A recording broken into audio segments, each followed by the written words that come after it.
ba ang mga nasa flashcard na aking ipakikita? Maliwanag ba mga bata? Oo! Nakikinig ba kayo kung ano yung gagawin natin? Oo! Ano ba ulit ang gagawin natin? Tutukuyin ang nasa flashcard. Tama, tutukuyin nila kung ano ang mga larawan na aking ipakikita. Handa niyo ba kayo? Oo! Sige, simulan na natin. Sapatos. Notebook. Fries.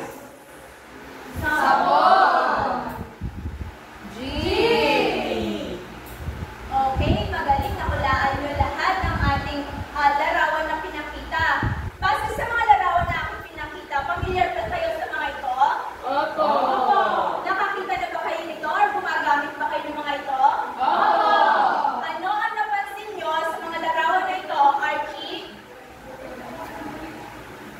Ang mga nasa larawan ko ay mga bagay na ginagamit namin dito. Tama. Ano pa bukod sa ito ay mga larawan na ginagamit natin? Shane? Napansin ko po na ang ilan sa mga ito ay larawan ng pagkain at sasakyan. Tama. Ang sagot niya ni Archie ay parehong tama dahil ang mga larawan na aking pinakita ay mga gamit na ginagamit natin sa araw-araw at ang iba naman ay pagkain at sasakyan na sinasakyan natin papunta sa mga lugar na gusto natin. Ngayon naman, dahil nasagot niyo na at alam natin kung ano ang mga larawan na ito, tandaan niyo ito dahil ito ay konektado rin sa ating aralin mamaya. Okay? Opo. Ngayon naman, bago tayo tumungo sa ating susunod na aralin, maaari ko ba malaman kung natatandaan niyo pa ang ating aralin noong nakaraan? Opo. Ano nga iyon? Dave? Ang tinalakay po natin noong nakaraan ay tungkol sa pagkakaiba ng entrepreneur at entrepreneurship. Very good. Ang tinalakay natin noong nakaraan ay tungkol sa entrepreneur at entrepreneurship. Natatandaan niyo pa ba ang pinagkaiba ng dalawa? Opo. Okay, dahil natatandaan niyo pa, meron akong hinanda ditong aktibidad. Meron akong chart dito na entrepreneur at entrepreneurship. Sige lang ang gagawin natin sa aktibidad na to. Meron akong mga ipapakita dito ng mga salita. Ang mga salita na to ay tumutukoy or nagde-describe kung ito ba ay entrepreneur or entrepreneurship. Ang gagawin nyo lang ay tutukuyin nyo kung saan dito nakahanay yung mga salita. Naliwanag pa? Opo. Okay, handa na kayo? Opo. Sige, simulan na natin. Para sa unang salita, pagsisimula, saan ito nakabilang or ano ang binidescribe dito? Entrepreneurship. Tama ba? Tama! So, nakalilito kayo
muna ang hamon. Ang laro natin or ang activity natin na ito ay tatawagin natin deal or no deal. Familiar ba kayo doon? Opo! Okay, dahil familiar kayo dito, alam niyo na siguro ang gagawin, pero akin muna ipapaliwanag kung paano ito laruin. Okay? Makinig mabuti mga bata! Sige, para sa ating laro or aktibidad, ako ay bubulot ng 3 mag-aaral na siyang maglalaro ng deal or no deal. Okay? Pagkatapos, ay kung sino ang aking mabunod, sila ay pipili ng tig-iisang birthdays. Ang mga estudyante ay tatanungin ko kung ang napili ba nila ay deal or no deal. Kapag sinabi niyong no deal, ibig sabihin, hindi niyo tinatanggap ang hamon. Okay? Kailangan, pag hindi niyo tinatanggap ang hamon or sinabi niyong no deal, ibig sabihin, kailangan niyo pumili ng inyong kaklase para siya ang maglalaro. At kapag ang napili niyo naman ay deal, ibig sabihin, tinatanggap niyo ang hamon kung saan kayo ay kinakailangan bumuo ng puzzle sa loob ng 30 seconds. Okay? Okay, hindi ang mga gagawin? Dahil dyan, pupunod na ako ng 3 mag-aaral. At ang napunod natin ay, ang unang maswerte ay si Shane. Shane, maaari ka ba pumunta dito sa harap? Ang pangalawang estudyante ay na maswerte na maglalaro ay Sophia. Ayan. At ang pangatlong estudyante naman ay Archie. Mula ka dito sa harap. Mula sa mga briefcase na meron tayo dito sa harap, maaari na kayo pumili.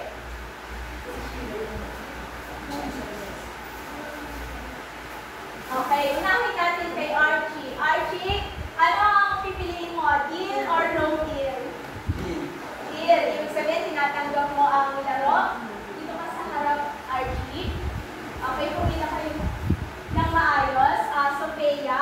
Deal din. Ibig sabihin, tinatanggap niya ang ating hamon. At Shane? Deal din po. Okay, lahat sila ay tinatanggap ang hamon. Ibig sabihin, kayong lahat ay mag-uunahan na buuin ang ilalaman ng puzzle sa loob ng 30 seconds. Kung sino ang mauna, siya ang mananalo ng premyo natin. Handa na ba kayo? Kung gano'n, simulan na natin. Maaari ko muna buuin sa lapag at idikit sa ating board pagkat mag-una. Ina, start na tayo. Unahan kayo, in 30 seconds, kailangan mag-una yan.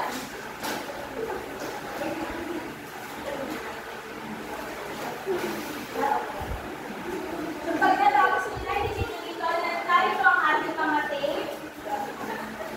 Sige. Dahan-dahan sa pagkakit.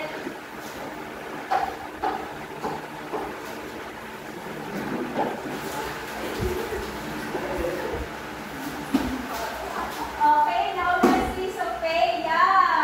Mapakabilis naman ni Sophia na bumuo ng puzzle. Tingnan natin paano mabubuo pa ng iba.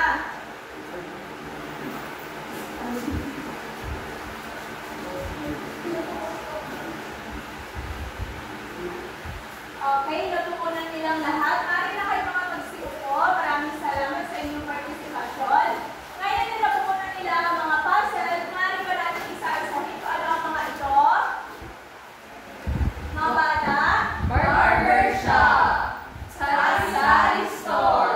Bakery. Ang mga shop or tindahan na ito ay nakita niyo na ba sa inyong mga lugar or pamayanan?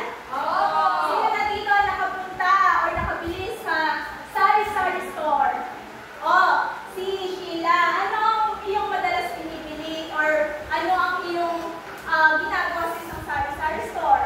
Bibili po ako ng ice candy. Very good. Sino naman dito ang nakapunta na or nakabili na sa isang bakery shop? Sophia, ano ang iyong madalas binibili sa isang bakery shop? Almusal po. Okay, maraming salamat. At sino naman dito ang nakapunta na sa barber shop? Si Shane, nakapunta ka na sa barber shop? Opo. Anong ginawa mo doon? Sinamahan ko po yung kapatid ko magpagupit. Ayun, very good. Ang mga tindahan or shop na ito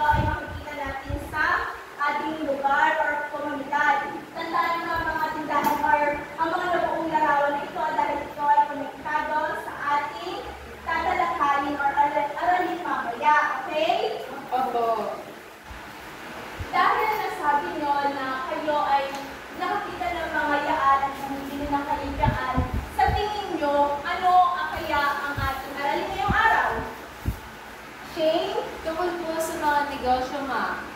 Okay, tungkol sa mga negosyo, ay ano kaya ang mga negosyo? Maaari kayo maghula kung ano ang mga negosyo. Sige, simulan natin kay Sheila. Ano sa tingin mo ang negosyo? Kumikita po ng pera. Kumikita ng pera. Okay, ikaw naman sa Freya. Ano sa tingin mo ang ibig sabihin ng negosyo? Meron pong binibenta ng produkto. Meron binibenta ng produkto, maaari. Ikaw naman, RG. Ano sa tingin mo ang ibig sabihin ng negosyo? Kung meron ka nito, yayaman ka. Okay, very good, pwede. Ikaw naman, Gab, ano sa tingin mo ang ibig sabihin ng negosyo? Binibenta ko produkto. May pinibentang produkto. Anong pabukod na sa mga sinabi nila? Ikaw nga, Dane?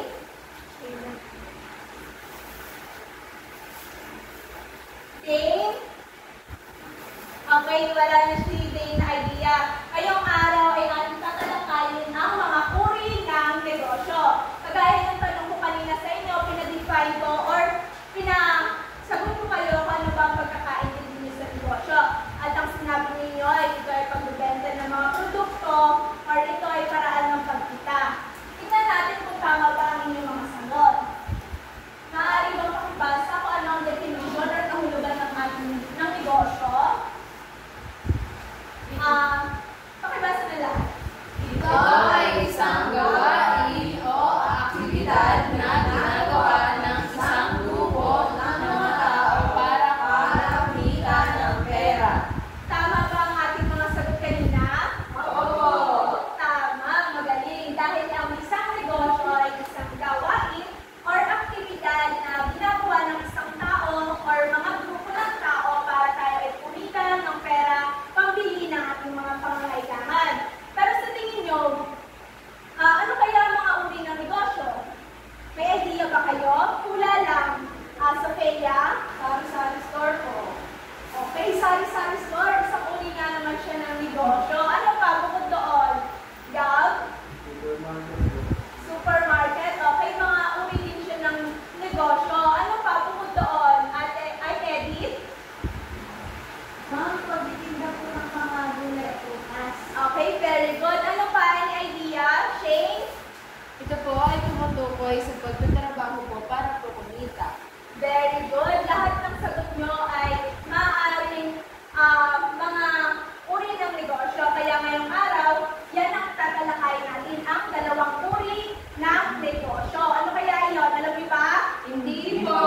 Dahil hindi nyo alam, makinig kayo mabuti dahil yan ang tatalakay natin. Maliwanag ba mga bata? Opo. Okay. Ang una nating uri ng negosyo ay serbisyo. May idea ba kayo kung ano ang ibig sabihin ng serbisyo? Archie? Katulad po ng mga ng pagturo po. Okay, tama. Maaaring ang isang serbisyo or uri ng negosyo pang serbisyo ay pagtuturo. Ano pa? Any idea? Game? Ano sa tingin mo ang ibig sabihin ng serbisyong pang negosyo? Ano po, para po sa akin, ang isang halimbawa ng isang serbisyo is yung mga businessman po. Okay, nagbigay kasi ng halimbawa. Ngayon naman dumako tayo sa susunod na uri. Alamin muna natin kung ano ang uri, ang pangalawang uri ng negosyo. Ito ay produkto. May idea ba kayo kung ano ang mga negosyo pang-produkto? Ano ang kanilang kahulugan? Pag sinabi natin produkto, Shane? Yun po yung mga bagay na tinitinda po ng mga negosyante. Okay, maaari. Sheila, ano pang iyong idea kapag sinabi natin negosyo pang-produkto? Ito po yung mga binibenta. Okay, tignan nga natin kung tama ba ang inyong mga sagot. Pakibasa nga, unahin natin sa negosyong pang-servisyo. Pakibasa nga din kung ano ang kahulugan ng negosyong pang-servisyo. Ito ay tumutukoy sa mga negosyong nagkakaloob ng serbisyo kapalit ng kabayaran. Base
Very good. Ang beef ay isang halimbawa ng negosyong pang-serbisyo dahil ito ay nag-aalok ng serbisyo or nagsasakay siya ng mga tao kapalit na pera. Okay, ang hair salon, tama ang sagot kanina ni Sofia dahil ang hair salon ay isang halimbawa ng negosyong pang-serbisyo. Ano ba ang ginagawa ng mga hair salon? Nagpupukit po. Nagpupupit. Paano siya? Pang babae o pang lalaki? Babae. Tama. Madalas na nagpupunta sa mga hair salon ay kababaihan. Sunod naman, ano ito?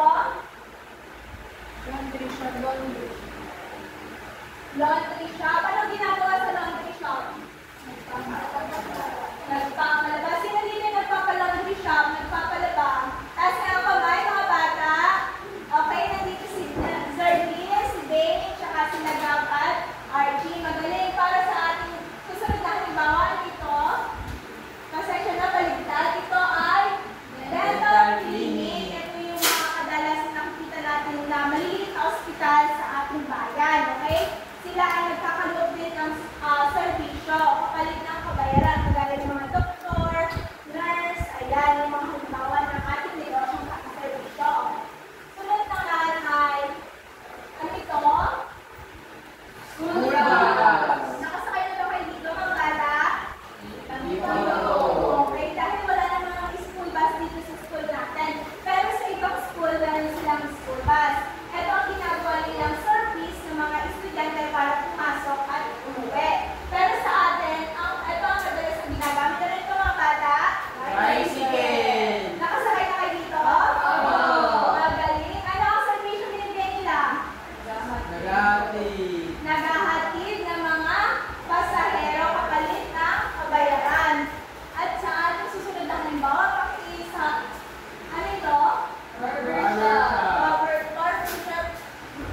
Barbershop, kagaya ng puzzle kanina na binuo natin, isang halimbawa ng negosyong pang-serbisyo. At ang huli naman, Tire service. tire service or ito yung mga vulcanizing shop, ito yung mga gumagawa ng mga bulong na flat, ganyan. Ang susunod naman natin tatalakayin ay sa negosyong pang-produkto. Tingin na tama kaya ang mga sagot natin kanina, pakibasa nga po ng mga kahulugan. Ito ay tumutukoy sa mga negosyong nagpo-produce at nag-aalok ng mga produkto.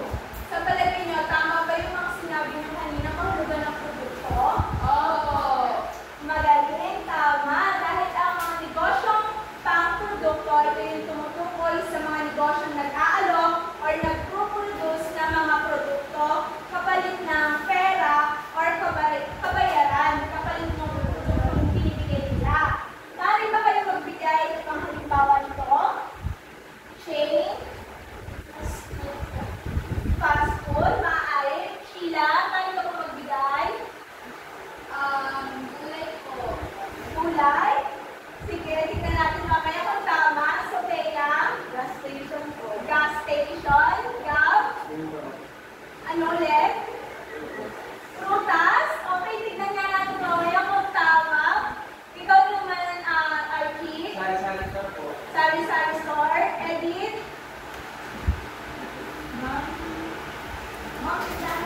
Tindahan din. Tignan natin kung tama ang inyong mga sinabing halimbawa. Isa-isahin natin ang mga halimbawa na ito. Narito ang makikibasa. Ano ito? Bakery.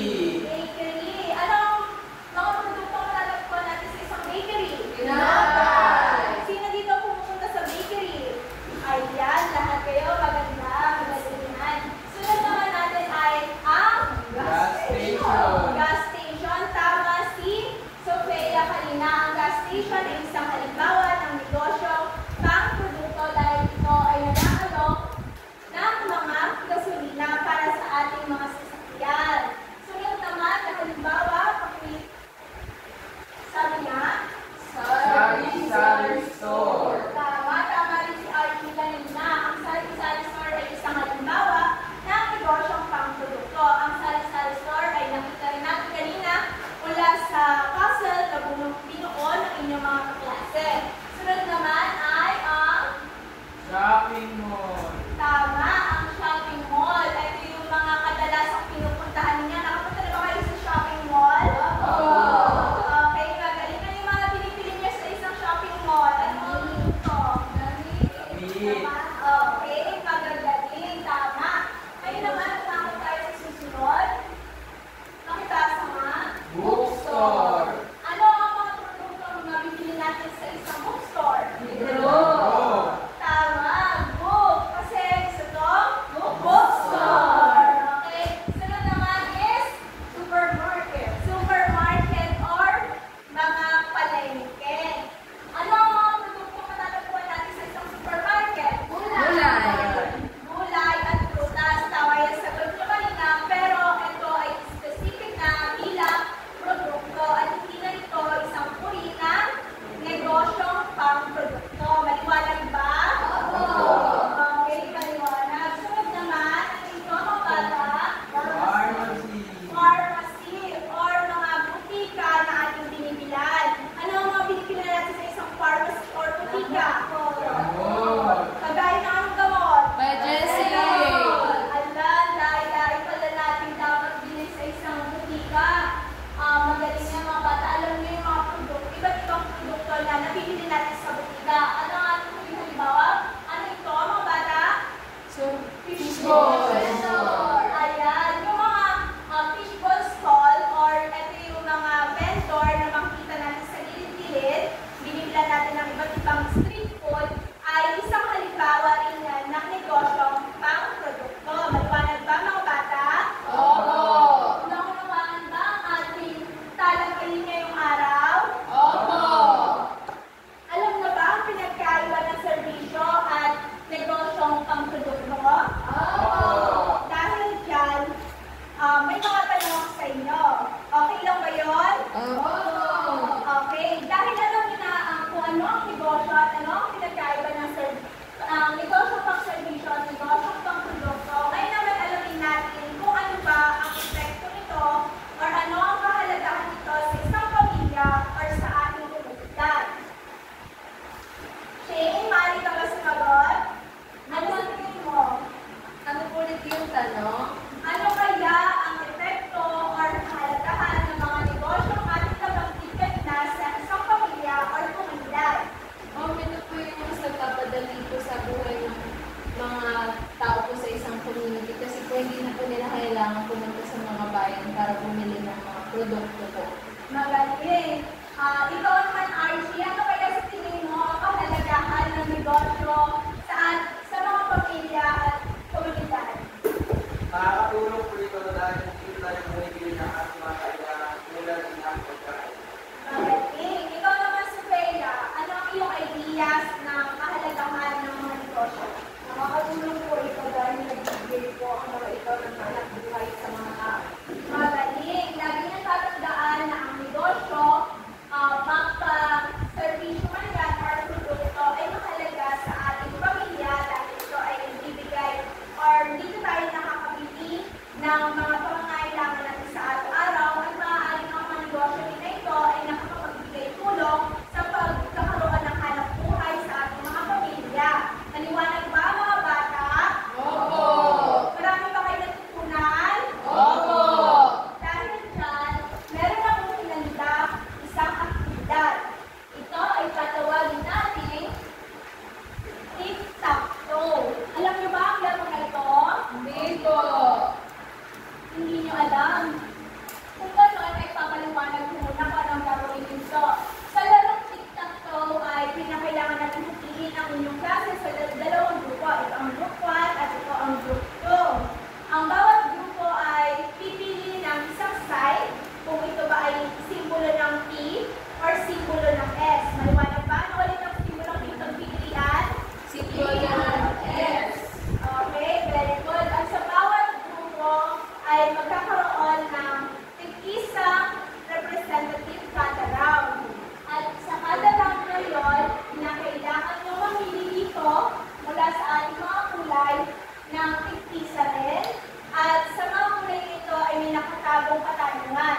Para makapuntos ang inyong grupo, kailangan masagot nyo muna ang tanong na mapupunta sa inyo or makipili nyo bago kayo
Okay, sa group 2 naman ulit. Ano ang lagan ng negosyo ng serbisyo? Ano ang kahulugan ng negosyong pagserbisyo? Sila po yung nagbibigay ng serbisyo kapalit ng kabayaran. Tama! Kahit ka na magsulat. Group 2. Paano yung ibang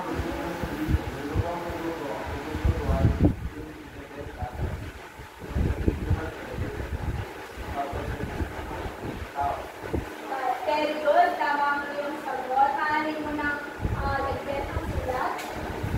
Sulat naman is yung group 1. Magbigay ng dalawang halimbawa ng negosyong pang-serbisyo na nakikita sa paaralan. Pagtuturo po, tapos, yung isa po ay pag pagtuturo po sa isa ay consultation po kapag may kailangan ng mga students. Sige, very good. Tama. Ngayon naman para sa group 1 ulit. Maaari kayong mamili na. ano ang serbisyong ibinibigay ng isang barbero? Ano ang servisyo binibigay sa barbero? Mambukin po. Okay, very good. Ang barbero ay nagpupupet. Para sa group 2 ulit. Paano nakakatulong ang negosyo sa hanap buhay ng mga tao? Nakakatulong po yung negosyo sa buhay ng tao kasi po ito po yung nagbibigay sa kanila ng pera para makabili po ng mga pangangailangan nila sa buhay. Very good. Mukhang may nanalo na sa ating tic-tac-toe. Magaling. Group 1, group 2. Alam mo ba naman yung mga sarili mo kung marami kayong natutunan sa araw na ito? Muli, ano nga ulit ang ibig sabihin ng negosyo? Sheila? Yung negosyo po, ito po yung mga ginagawa para makumita ng pera. Very good. Ano naman ang negosyong pang-serbisyo na nga ulit? Gab? Ito po ay nagbibigay ng servisyo sa tao. Okay, magaling. Ano naman ang negosyong pang-produkto? Archie? Ito naman po ay nagpo-produce ng mga produkto para may benta sa Okay, magaling. Tama ang inyong lahat ng sagot. Mukhang marami nga kayo talagang natutunan at talagang nakinig kayo sa ating talakayan. Dahil dyan, meron ulit ako isang aktibidad na hinanda. Ito ay tatawagin natin community puzzle kung saan ay hahatiin natin ang klase nyo sa 4 na grupo. Ito ang group 1, group 2, group 3, and group 4. Bibigyan ko kayo ng mga puzzle dito ng iba't ibang larawan, ng iba't ibang negosyo na matatagpuan natin sa ating komunidad. Ang mga negosyong ito or ang mga larawan na ito ay bubuin ninyo. Para sa group 1, group 2, group 3, group 4. Ayan, dahil nasa inyo lang yung mga puzzle, jumbled puzzle, wait lang mga bata, huwag niyo munang galawin. Itayin mo na ang instruction ni teacher. Ang mga yaan ay naglalaman ng iba't ibang larawan ng iba't ibang negosyo. Bubuuin niyo yan sa loob ng 2 minuto. At pag nabuo niyo na yan, tutukuyin niyo kung anong negosyo ito. Ito ba ay negosyong pang-serbisyo or negosyong pang-produkto? At pag nasabi niyo kung anong negosyo yan, aalamin niyo naman kung anong negosyo ay anong produkto or serbisyo ang inaalok ng mga negosyo ito. At pagkatapos nun, magkakaroon tayo ng short sharing para malaman kung ano ba ang kalahalagahan ng mga negosyong yan na buo ninyo sa ating pamilya or komunidad. Maliwanag ba ang gagawin mga bata? Okay, maaari na kayo magsimula. Pwede kayo dito sa gitna para maayos at malaki ang inyong space.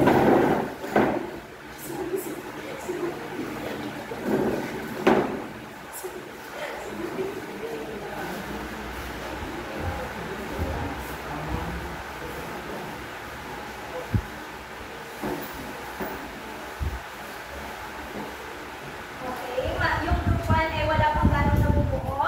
Ang group 2 ay wala pa rin gaano. Pero ang group 3 ay may okay,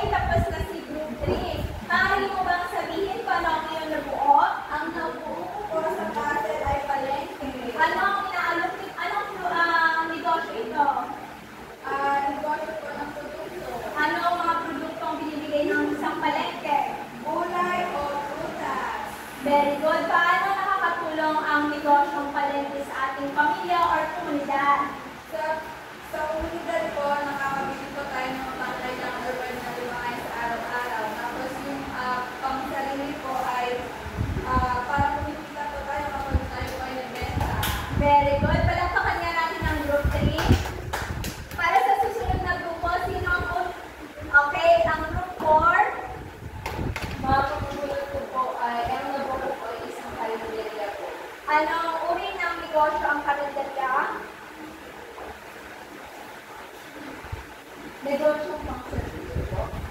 Tama ba? Negosyong pang-serbisyo ba ang karinderya? Negosyong pang-produkto. Anong produkto ang binibigay ng isang karinderya? Mga ulam po. Okay, paano ito nakakatulong sa isang pamilya or komunidad? Sa komunidad po ma'am, dito po pupunta yung mga tao na gusto magtipid dahil po mura lang yung mga tinda sa karinderya. And then sa pamilya naman po, katulong po ito para po sa pang-araw-araw nila po. Magaling! Maraming salamat, Group 4. Sino ang susunod? Naku, mukhang napuunan ng Group 2. Sige, maaari ka nang mag-share. Ano ang iyong nabuo? Ma'am, organization po. Anong uri ng negosyo ito? Negosyo ng pang-service. Okay, magaling. Ano ang servisyong na-offer nila dito? Paggawa ko ng mga bulong, ma'am. Magaling. Paano ito nakakatulong sa ating komunidad or pamilya? Nakakatulong po ito sa komunidad para siraan ko yung mga komunidad na ginagawa ko yung magaling. Maraming salamat, Group 2. At ang huling grupo, nabuo niyo na ba ang ating puzzle? Ano ang inyong nabuo? Tricycle po. Tricycle. O, anong uri ng negosyo ito? Ang serbisyo po. Maaari kang magtumayo? Ang serbisyo po. Anong ino-offer nilang serbisyo? Mag-aaral po sila ng mga estudyante sa paaralan. Okay, magaling. Paano naman ito nakakatulong sa isang pamilya or komunidad? Nakakatulong po ito kasi sa mga padaling ng transportasyon sa isang lugar. Magaling. Tama ang inyong lahat ng sagot. Ang lahat ng negosyo iyan ay nakakatulong hindi lang sa pamilya, kundi sa komunidad din. Lagi niyong tatandaan mga bata na kapag tayo ay magtatayo ng negosyo, hindi lang dapat kumikita ng pera, kundi dapat ang negosyo na tatayo natin ay makakatulong din sa ibang tao. Maliwanag ba mga bata? Okay, para sa susunod ninyong gagawin, meron akong inanda ditong worksheet na naglalaman ng 3 column. Ang unang column ay nakalista ang iba't ibang uri ng negosyo. Sa pangalawang column, makinig maigi mga bata. Makinig mabuti mga bata. Nakikinig pa ba kayo? Opo! Magaling. Ilang column na ulit na makikita sa ating susunod na gagawin? Mali. Hindi kayo nakikinig. Dahil ang column na meron sa ating worksheet ay 3. Ilan nga ulit mga bata? 3. Very good. Sa unang column ay ang mga listahan ng iba't ibang negosyo na matatagpuan natin sa ating komunidad or lugar. Ang susunod naman na column ay ilalagay niyo dito or isusulat niyo dito kung anong uri sila ng negosyo. Ito ba ay negosyong pang-produkto or negosyong pang-serbisyo. At sa susunod naman na column ay ilalagay niyo kung anong uri ng serbisyo ang inaalok ng bawat negosyo at ilalagay niyo rin kung ano ang inaalok ng produkto ng bawat negosyo. Maliwanag ba ang gagawin mga bata? Opo! Kung gano'n, aking nang ipamimigay ang inyong mga gagawin. Pakipasa sa mga inyong katabi. Sagutan ito ng tahimik. At walang mga ngopya sa inyong mga katabi. Maliwanag ba mga bata? Opo! Okay.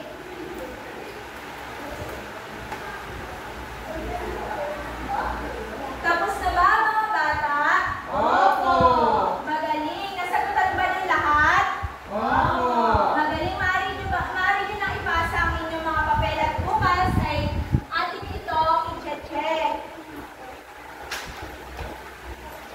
Para sa kulit naman nating aktibidad, ako ay magbibigay ulit ng takdang aralin. At ito, dito sa takdang aralin ninyo ay kinakailangan nyo mag-obserba sa inyong mga lugar